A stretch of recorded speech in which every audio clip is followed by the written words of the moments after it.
जय हिंद साथियों अभी के क्लास में हम लोग देखने वाले हैं top 20 selected question for railway exam 2024 के लिए सेट नंबर 37 को। साथियों देखिए, अब आप लोग बोलिएगा कि भैया सेट नंबर 30 क्यों, तो जो भी कैंडिडेट चैनल पर नए हैं उनसे बतला दें, हम आप लोगों को पहले सेट नंबर 36 तक टोटल कंप्लीट करा दिए हैं। आप लोग जैसे ही चैनल पर विजिट करते हैं, चैनल पर विजिट करने के बाद आप लोग को जाना होगा प्लेलिस्ट के लिंक में। तो प्लेलिस्ट पर आप लोग जैसे जाइएगा और स्क्रॉल करने के बाद आप लोग को सबसे पहला ही प्लेलिस्ट देखने को मिलेगा, जिस प्लेलिस्ट में आप लोग को टोटल 36 सेट कराए गए हैं। साथियों ये ऐसे आप लोग को 36 सेट कराए गए हैं जिसमें आप लोग को प्रीवियस ईयर में टोटल क्वेश्चन पूछे हुए हैं। जैसे हम आप लोग को बता दें, ये हम आप लोग को कुछ इस प्रकार का क्वेश्चन कराते हैं। जैसे आप लोग देख लीजिए, जो भी कैंडिडेट चैनल पर नए हैं उसके बाद तुरंत हम लोग क्लास को स्टार्ट कर देंगे। देखिए, ये ऐसे क्वेश्चन है जो आप लोग के टीसीएस पैटर्न पर आधारित क्वेश्चन रहते हैं, और उसके साथ साथ अगर आप लोग देखिएगा हमारे छोटे भाई, तो नीचे बढ़ाते हैं तो देखिए ये आप लोग का ग्रुप डी में क्वेश्चन पूछा गया है। फिर उसके बाद स्क्रॉल करिएगा तो ये टीसीएस पैटर्न पर आ गया। फिर देखिए भैया तो एएलपी टेक्नीशियन पर आ गया। यानी कि रेलवे में आप लोग का प्रीवियस ईयर में जितना भी क्वेश्चन पूछा हुआ है वो सभी क्वेश्चन को हम आप लोग को कवर कराते हैं। उसके साथ साथ जो भी टीसीएस पैटर्न पर आधारित क्वेश्चन रहता है वो भी हम आप लोग को कंप्लीट कराते हैं। अब आप लोग बोलिएगा कि टीसीएस पैटर्न पर क्यों, तो भाई आप लोग का इस बार भी एग्जाम जो है रेलवे का वो टीसीएस ही कंडक्ट कराने वाली है। तो टीसीएस पैटर्न पर आधारित आप लोग को जितना क्वेश्चन मिलता है आप लोग टोटल उसको कंप्लीट जरूर कर लीजिएगा। साथियों आप लोग को बता दिए कि टोटल 3600 सेट आप लोग को कहां मिलेगा, चैनल पर जाइएगा तो प्लेलिस्ट में आप लोग को 36 सेट ये देखने को मिल जाएगा। और नहीं तो हम इसी वीडियो के डिस्क्रिप्शन में एक लिंक भी प्रोवाइड करा देंगे, जिस लिंक में टोटल 3600 सेट देखने को मिल जाएगा।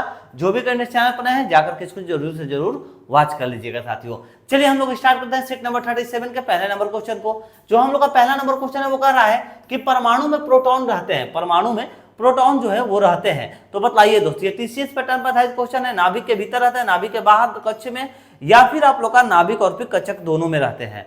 तो ये जो क्वेश्चन है ये हम आप लोग को सेट नंबर 36 में होमवर्क के दौर पर दिए थे। तो इसका एक कैंडिडेट ने सही जवाब दिया था। इसका राइट आंसर जो हो जाएगा वो हो जाएगा आप लोग का नाभिक के भीतर। Option number A is the right answer. परमाणु में प्रोटॉन जो है कहां पर रहते हैं, तो नाभिक के भीतर रहते हैं। ऑप्शन नंबर ए सही आंसर होगा। चलिए आगे बढ़ते हैं, हम लोग कवर करते हैं सेट नंबर क्वेश्चन नंबर 2 को। तो क्वेश्चन नंबर जो हम लोग का 2 है वो कह रहा है हम लोग का दोस्तों कि अधातु ऑक्साइड आमतौर पर होते हैं। अधातु जो है ऑक्साइड आमतौर पर होते हैं। बताइए दोस्त, ग्रुप डी का क्वेश्चन है, अम्लीय होते हैं, उभयधर्मी हो जाएगा, उदासीन होगा या फिर क्षारीय होगा। राइट आंसर क्या होगा सभी कैंडिडेट्स बताइएगा। तो इसका सही आंसर हम आप लोग को वैसे बतला दे रहे हैं। वैसे जो भी कैंडिडेट्स चैनल पर नए हैं अपना एक कॉपी कलम ले लीजिए और अपना आंसर को एक साइड नोट करिए, हमारे भी आंसर को एक साइड नोट करिए और लास्ट में मैच करके कमेंट सेक्शन में बताइएगा कि आप लोग का कितना सही हुआ है। ठीक है दोस्त, तो चलिए इसका अगर हम आप लोग को राइट आंसर बतला दें तो इसका सही आंसर हो जाएगा अधातु ऑक्साइड जो है आमतौर पर जो है यह अम्लीय होते हैं। Option number A is the right answer. अम्लीय होते हैं, इसे ध्यान रखिएगा आप लोग। चलिए आगे बढ़ते हैं, अब हम लोग कवर कर लेते हैं अपने थर्ड नंबर क्वेश्चन को। जो थर्ड नंबर हम लोग का क्वेश्चन है वो हम लोग का क्या कहता है, तो कह रहा है कि अधातु अम्लों के साथ जो है अभिक्रिया के द्वारा उत्पन्न करती है। तो क्या उत्पन्न करती है हमारे दोस्तों, बतलाइए। लवण और क्लोरीन, लवण और क्षार, लवण और हाइड्रोजन, लवण और पानी। तो हम आप लोग को बतला दें हमारे छोटे भाइयों, इसका राइट आंसर आप लोग का हो जाना चाहिए अधातुएं जो है अम्लों के साथ अभिक्रिया के द्वारा उत्पन्न करती हैं। क्या उत्पन्न करती हैं, तो लवण और फिर हाइड्रोजन उत्पन्न करती है। इसे ध्यान रखिएगा। Option number C right answer हो जाएगा। और ये आप लोग का टीसीएस पैटर्न पर आधारित क्वेश्चन देखने को मिलेगा। साथियों चलिए अब हम लोग आगे बढ़ देते हैं और देखते हैं अपने 4 नंबर क्वेश्चन को। 4 नंबर क्वेश्चन क्या कहता है, 4 नंबर जो क्वेश्चन है वो हम लोग का कह रहा है डैश, यानी कि इन चारों ऑप्शन में से यहाँ पर कौन सा भराएगा। ऑक्साइड अम्लों के साथ साथ क्षारों के साथ भी अभिक्रिया करते हैं। बतलाइए कौन सा हो जाएगा यहाँ पर राइट आंसर। ये आप लोग का क्वेश्चन एएलपी टेक्नीशियन में 2018 में पूछा हुआ क्वेश्चन था हमारे दोस्त छोटे भाइयों। तो इसका जो राइट आंसर हो जाएगा आप लोग को हम बतला दें साथियों। देखिए यहाँ पर निष्क्रिय ऑक्साइड तो नहीं होगा, अम्लीय भी नहीं होगा, क्षारीय भी नहीं, उभयधर्मी होना चाहिए। Option number D right answer होगा उभयधर्मी। देखिए उभयधर्मी ऑक्साइड जो है अम्लों के साथ साथ क्षारों के साथ भी अभिक्रिया करते हैं। ध्यान रखिएगा। ऑप्शन नंबर डी आप लोग का यहाँ पर राइट आंसर हो जाएगा। चलिए आगे बढ़ते हैं, अब हम लोग कवर करते हैं क्वेश्चन नंबर 5 को। साथियों जो भी कैंडिडेट चैनल पर नए हैं उनसे आग्रह करेंगे रोजाना ऐसे प्रैक्टिस सेट के लिए आप लोग चैनल को सब्सक्राइब कर लीजिएगा।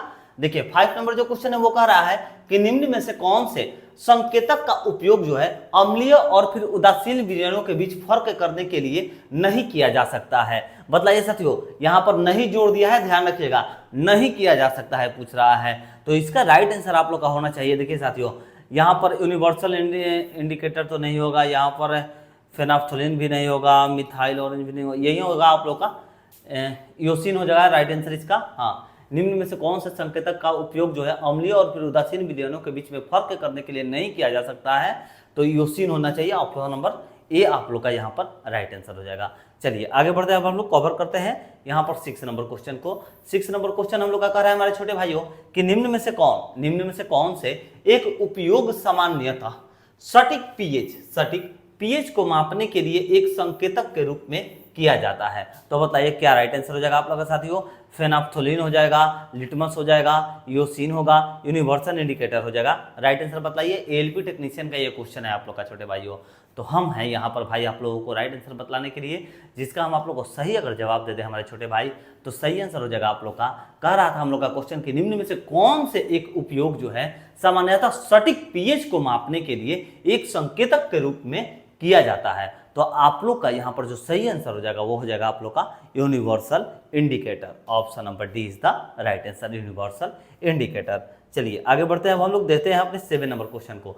तो 7 नंबर क्वेश्चन साथियों आज का यानी कि सेट नंबर 37 का आप लोग का होमवर्क रहने वाला है, यानी कि इसका जवाब सभी कैंडिडेट्स को कमेंट सेक्शन में देना है। ये आप लोग का आज का होमवर्क है साथियों। चलिए क्वेश्चन देख लीजिए आप लोग। क्षार का रंग जो है कैसा होता है, ये आरआरबी जेईई में क्वेश्चन पूछा हुआ था। क्षार का रंग कैसा होता है, सभी कैंडिडेट्स को इसका राइट आंसर जो है बतलाना है, बताइएगा। फेनोफ्थलीन के साथ नीला और मिथाइल ऑरेंज के साथ जो है पीला, फेनोफ्थलीन के साथ गुलाबी और मिथाइल ऑरेंज के साथ पीला, फेनोफ्थलीन के साथ पीला और मिथाइल ऑरेंज के साथ गुलाबी, फेनोफ्थलीन के साथ पीला और फिर मिथाइल ऑरेंज के साथ नीला। राइट आंसर सभी कैंडिडेट्स को बतलाना है। क्षार का जो रंग है वो कैसा होता है, सभी भाई को बतलाना है। HW के तौर पर दिया है, आपको आए नहीं आए उससे मतलब नहीं है, कमेंट में सभी को जवाब देना है। हमारे छोटे भाइयों को जरूर आप लोग जवाब दीजिएगा कि राइट आंसर इसका क्या हो जाएगा। चलिए आगे बढ़ते हैं, हम लोग कवर कर लेते हैं अपने 8 नंबर क्वेश्चन को। 8 नंबर क्वेश्चन को बतलाने से पहले बता दें हमारे छोटे भाइयों, हम आप लोगों के लिए कुछ ऐसी प्रकार के सिलेक्टेड क्वेश्चन का एक PDF बनाए हैं, जिस PDF में आप लोगों को जो है 4000 प्लस क्वेश्चन देखने को मिल जाएगा। और इस PDF को बाई करने के लिए आप लोग को सिर्फ और सिर्फ 40 रुपये जो है यहाँ पर पे करने होंगे साथियों। अगर आप लोग इस PDF को बाई करना चाहते हैं तो टेलीग्राम पर ज्वाइन हो जाइए। टेलीग्राम पर ज्वाइन होकर के आप लोग मैसेज करिएगा, क्योंकि ये जो PDF हम आप लोगों के लिए बनाए हैं इसमें आप लोग को फिजिक्स, केमिस्ट्री और बायोलॉजी के ऐसे सिलेक्टेड क्वेश्चन नहीं मिलेंगे जैसे हम आप लोग को अभी यहाँ पर करा रहे हैं साथियों, यानी कि 2024 के एग्जाम के लिए रामबाण साबित होंगे ये PDF। तो आप लोग बाई करना चाहें, मन हो तो भैया बाई कर लीजिएगा, टेलीग्राम पर जुड़ जाइएगा, या फिर व्हाट्सअप नंबर भी हम आप लोग को कमेंट में पिन जरूर कर देंगे। चलिए अब हम लोग का क्वेश्चन जो है 8 नंबर क्वेश्चन वो कह रहा है कि 8 number question, sodium hydrogen carbonate के गर्म होने पर निम्न गैसों में से कौन सी गैस निकलती है, बताइए। तो देखिए बहुत इजी क्वेश्चन है। सोडियम हाइड्रेट कार्बोनेट के गर्म होने पर, ध्यान रखिएगा साथियों, गर्म होने पर निम्न में से कौन सी जो गैस है वो निकलती है, carbon monoxide, carbon dioxide, hydrogen या फिर ऑक्सीजन। राइट आंसर क्या होगा आप लोग बताइए तो छोटे भाई। तो देखिए इसका हम आप लोग को ऐसे राइट आंसर बतला दें, सोडियम हाइड्रोजन कार्बोनेट के गर्म होने पर जो है निम्न में से कौन सी गैस निकलती है, तो होना चाहिए आप लोग का यहाँ पर carbon dioxide. Option number B is the right answer, carbon dioxide. ठीक है, चलिए साथियों आगे अब हम लोग बढ़ जाते हैं, देखते हैं अपने क्वेश्चन नंबर 9 को। क्वेश्चन नंबर 9 जो है वो हम लोग का क्या कहता है, कह रहा है क्वेश्चन नंबर 9 कि सल्फ्यूरिक एसिड के साथ मिश्रित होने पर लिटमस विलियन का रंग जो है वो कैसा बनेगा। सल्फ्यूरिक एसिड के साथ मिश्रित होने पर लिटमस विलियन का जो रंग है वो कैसा बनेगा। ग्रुप डी का क्वेश्चन, नारंगी, लाल, गुलाबी, नीला, बतलाइए तो हमारे छोटे भाई राइट आंसर क्या होगा। तो देखिए हम आप लोग को बतला दें, सल्फ्यूरिक एसिड के साथ मिश्रित होने पर लिटमस विलियन का जो रंग है वो लाल रंग का बनेगा। ऑप्शन नंबर बी सही आंसर हो जाएगा। चलिए आगे बढ़ते हैं, अब हम लोग कवर करते हैं अपने 10 नंबर क्वेश्चन को। 10 नंबर जो क्वेश्चन है वो हम लोग का कह रहा है, ऐसी कौन सी धातु ऑक्साइड है, ठीक है, जो अम्लों के साथ साथ क्षारों के साथ भी प्रतिक्रिया करते हैं, बतलाइए। एएलपी टेक्नीशियन का क्वेश्चन है ये आप लोग का। अम्लीय ऑक्साइड, न्यूट्रल ऑक्साइड या फिर टेरिक ऑक्साइड या फिर क्षारीय ऑक्साइड। आप लोग सभी कैंडिडेट्स राइट आंसर इसका जो है अपना अपना नोट कर लीजिए। हम फटाक से इसका आंसर बतला रहे हैं। देखिए साथियों, हम आप लोगों को बतला दें, ऐसी कौन सी धातु पूछ रहा है ना, जो कि ऐसी कौन सी धातु ऑक्साइड है जो अम्लों के साथ साथ क्षारों के साथ भी प्रतिक्रिया करती है। तो देखिए, जो क्षारों के साथ भी पूछ रहा है इसमें क्वेश्चन में, ध्यान रखिएगा साथियों। तो जो क्षारों के साथ यहाँ पर हो जाएगा वो हो जाएगा आप लोग का amphoteric oxide. Option number C is the right answer. ये क्वेश्चन टेक्नीशियन में आप लोग का पूछा हुआ था, ध्यान रखिएगा। चलिए आगे बढ़ते हैं, क्वेश्चन को नंबर 11 को कवर करते हैं। क्वेश्चन नंबर जो 11 है वो हम लोग का क्या कहता है, कह रहा है कि कौन सा धातु जो है, कौन सा धातु ऑक्साइड एक उभयधर्मी यानी कि एम्फोटेरिक ऑक्साइड है। तो बताइए कौन सा धातु है आप लोग का, iron, aluminium, sodium, potassium. Right answer बताइए। ग्रुप डी का ये क्वेश्चन आप लोग का पूछा हुआ क्वेश्चन है हमारे छोटे भाइयों। आप लोग ये सब जितने भी हम क्लासेस कराए हैं, यानी कि सेट नंबर 37 तक, सारे मित्रों ऐसे ही क्वेश्चन है। तो आप लोग इसको मिस जरूर एकदम मत करिएगा भाई। सभी को जो है प्रैक्टिस सेट को एकदम कंप्लीट कर जाइए, एक भी क्लास को मिस मत करिए, क्योंकि सब आप लोग का प्रीवियस ईयर पर आधारित क्वेश्चन कराते हैं और प्रीवियस ईयर का क्वेश्चन बार बार पूछता है, ये भी हम आप लोग को बतला दे रहे हैं। तो देखिए, अगर आप लोग इसको बनाना चाहते हैं तो इसका सही आंसर जो है वो हो जाएगा आप लोग का, देखिए कौन सा धातु जो है ऑक्साइड एक उभयधर्मी यानी कि एम्फोटेरिक ऑक्साइड है। तो एम्फोटेरिक ऑक्साइड की अगर बात कर ले हमारे छोटे भाई, तो आप लोग का यहाँ पर सही आंसर हो जाना चाहिए aluminium. Option number B is the right answer, aluminium. ध्यान रखिएगा, ठीक है। चलिए आगे बढ़ते हैं। अब हम लोग कवर कर लेते हैं अपने 12 नंबर क्वेश्चन को। तो 12 नंबर क्वेश्चन हम लोग का कह रहा है कि निम्न में से कौन जो है प्रकृति में अम्लीय है। निम्न में से कौन प्रकृति में अम्लीय है। तो प्रकृति में अम्लीय पूछ रहा है हमारे छोटे भाइयों। तो ऑप्शन आप लोग का चारों आप लोग के सामने है, राइट आंसर अपना अपना नोट कर लीजिए। ऐसे हम आप लोग को बतला दें, यहाँ पर टमाटर भी हो जाएगा, नींबू का रस हो जाएगा, नारंगी, यहाँ पर सभी विकल्प होगा, सभी हो जाएगा। Option number D right answer होगा, ठीक है। किसी को पूछ रहा है कि निम्न में से कौन जो है प्रकृति में अम्लीय है, तो प्रकृति में अम्लीय भी, टमाटर भी, नींबू का रस भी हो जाएगा, नारंगी सब हो जाएगा, ठीक है।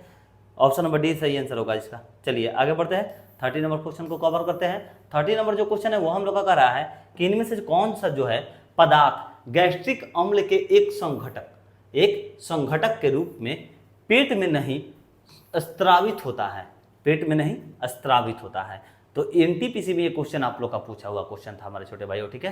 तो आप सभी लोग इसका राइट आंसर बताइएगा।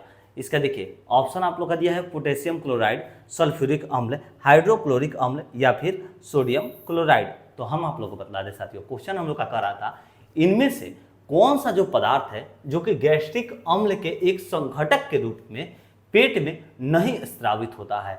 तो बतला दे साथियों, जो नहीं स्त्रावित होता है वो हो जाएगा आप लोग का सल्फ्यूरिक अम्ल। Option number B is the right answer, sulphuric अम्ल। चलिए आगे बढ़ते हैं, हम लोग कवर कर लेते हैं अपने 40 नंबर क्वेश्चन को। तो 40 नंबर जो क्वेश्चन है वो हम लोग का क्या कहता है, कह रहा है कि इथेनॉल को इथेन में परिवर्तित करने के लिए डिहाइड्रेटिंग एजेंट के रूप में जो है डैश का उपयोग किया जाता है। तो बताइए किसका उपयोग किया जाता है। ये आरआरबी ग्रुप डी का क्वेश्चन पूछा हुआ क्वेश्चन है। निकेल का, सूर्य के प्रकाश का, सांद्र सल्फ्यूरिक अम्ल का या फिर ताप का। बताइए साथियों, सभी लोग अपना अपना राइट आंसर। तो हम आप लोग को वैसे बतलाना चाहेंगे हमारे छोटे भाइयों, देखिए इथेनॉल के इथेन में परिवर्तित करने के लिए डिहाइड्रेटिंग एजेंट के रूप में जो है सांद्र सल्फ्यूरिक अम्ल का उपयोग किया जाता है। इसे ध्यान रखिएगा। ऑप्शन नंबर सी आप लोग का सही आंसर होना चाहिए, सांद्र सल्फ्यूरिक अम्ल। और ये क्वेश्चन आप लोग का ग्रुप डी में क्वेश्चन पूछा हुआ है साथियों। देख सकते हैं आप लोग कितना हार्ड क्वेश्चन जो है यहाँ पर ग्रुप डी में भी पूछ रहा है हमारे छोटे भाई, ठीक है। ग्रुप डी का भी क्वेश्चन जो है इजी लेवल नहीं रहता है सभी का। अगर बोले ना, देखिए भाई हम सिंपल से एक ही फंडा जानते हैं। अगर आप लोग के सिलेबस में जीके जीएस दे दिया तो भैया, अगर बिहार पुलिस से लेकर के यूपीएससी लेवल तक का जितना भी है सबको रट्टा मारिए तभी एग्जाम निकलेगा।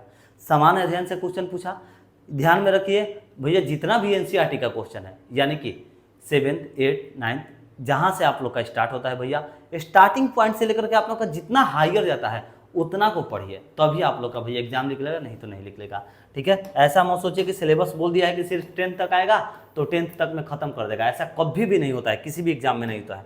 सिर्फ कहने के लिए दे देता है कि भैया 10th लेवल का इसमें क्वेश्चन पूछेगा, बट ऐसा होता नहीं है। चलिए, पीएच मान में 7 से 17 में की हुई वृद्धि किसका प्रतिनिधित्व करती है। देखिए ये बढ़ते हुए क्रम क्या बोल रहा है ना साथियों। देखिए जैसे 7 से जो है आप लोग का बढ़ेगा ना 14, यहाँ पर 14 तक है, तो 7 से अगर जैसे बढ़ना स्टार्ट हो जाता है ना, तो ये हो जाएगा आप लोग का साथियों यहाँ पर OH माइनस आयन सांद्रता में कमी। ठीक है, ध्यान रखिएगा option number A is the right answer. 7 से जैसे ही आप लोग को बोल रहा है कि 7 से 14 में की हुई वृद्धि किसका प्रतिनिधित्व करती है, तो ध्यान रखिएगा OH माइनस आयन सांद्रता में कमी। ठीक है साथियों, option number A right answer. चलिए अब हम लोग आगे बढ़ते हैं, देखते हैं अपने किसको 60 नंबर क्वेश्चन को। तो 60 नंबर जो क्वेश्चन है, अच्छा रुकिए, यहाँ पर जो है, यहाँ पर साथियों कमी नहीं वृद्धि होना चाहिए। यहाँ पर जो है OH माइनस आयन सांद्रता में वृद्धि होना चाहिए। ठीक है, कमी नहीं होगा, वृद्धि, क्योंकि बढ़ते हुए बोला है ना, वृद्धि का बात कर रहा है ना, 7 से वृद्धि की बात कर रहा है ना, तो यहाँ पर जो है बढ़ते हुए होगा, तो OH माइनस में आयन सांद्रता में वृद्धि होगा, इसे ध्यान रखिएगा। ठीक है, ऑप्शन नंबर डी इसका सही आंसर होगा, ए नहीं होगा। ठीक है, चलिए आगे बढ़ते हैं, 60 नंबर क्वेश्चन को कवर कर लेते हैं। 60 नंबर जो क्वेश्चन है वो हम लोग का कह रहा है, यदि एक पदार्थ का जो pH है, यहाँ पर जो है साथियों ये आप लोग का pH है, ध्यान रखिएगा, pH मान 7 से कम होता है तो इसे माना जाएगा। बताइए साथियों, pH मान जो है, यदि एक पदार्थ का pH मान 7 से कम होता है तो आप लोग का क्या माना जाएगा, न्यूट्रल, निष्पक्ष, क्षार, एसिड तेजाब या फिर आयनन।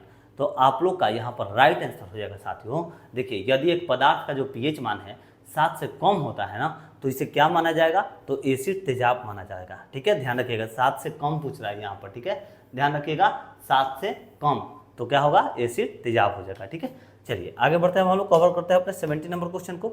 जो भी भाई हमारे वीडियो को शेयर नहीं किए हैं, प्लीज़ आप लोग से आग्रह है, प्लीज़ वीडियो को शेयर कर दीजिए हमारे छोटे भाइयों, एंड चैनल पर नए विजिट किए हैं तो चैनल को सब्सक्राइब जरूर कर लीजिएगा। चलिए 70 नंबर जो क्वेश्चन है वो हम लोग का कह रहा है कि प्रबल अम्ल और फिर प्रबल क्षार के लवणों का pH मान होता है। तो ये ग्रुप डी 2018 में क्वेश्चन पूछा हुआ था क्वेश्चन साथियों। ठीक है, लवणों का जो pH मान है वो पूछ रहा है होता है। तो हम आप लोग को बता दें, प्रबल अम्ल और फिर प्रबल क्षार के लवणों का जो pH मान है यह आप लोग का क्या हो जाएगा, यहाँ पर 7 होता है। ध्यान रखिएगा 7, option number B is the right answer 7। चलिए आगे बढ़ते हैं, 80 नंबर क्वेश्चन को कवर कर लेते हैं अपने। 80 नंबर जो क्वेश्चन है वो हम लोग का क्या कर रहा है कि खाने का नमक, जो खाने वाला नमक होता है, यानी कि NaCl किससे बना होता है। बताइए, खाने वाला नमक किससे बना होता है। ALP टेक्नीशियन का क्वेश्चन ये पूछा हुआ क्वेश्चन है। एक मजबूत अम्ल और फिर एक मजबूत क्षार से, एक कमजोर अम्ल और एक कमजोर क्षार से, एक कमजोर अम्ल और एक मजबूत क्षार से, या फिर एक मजबूत अम्ल और एक कमजोर क्षार से। तो आप लोग को बतलाना है साथियों राइट आंसर क्या हो जाएगा। खाने का जो नमक है वो किससे बना होता है, टेक्नीशियन में क्वेश्चन पूछा हुआ क्वेश्चन है हमारे छोटे भाइयों।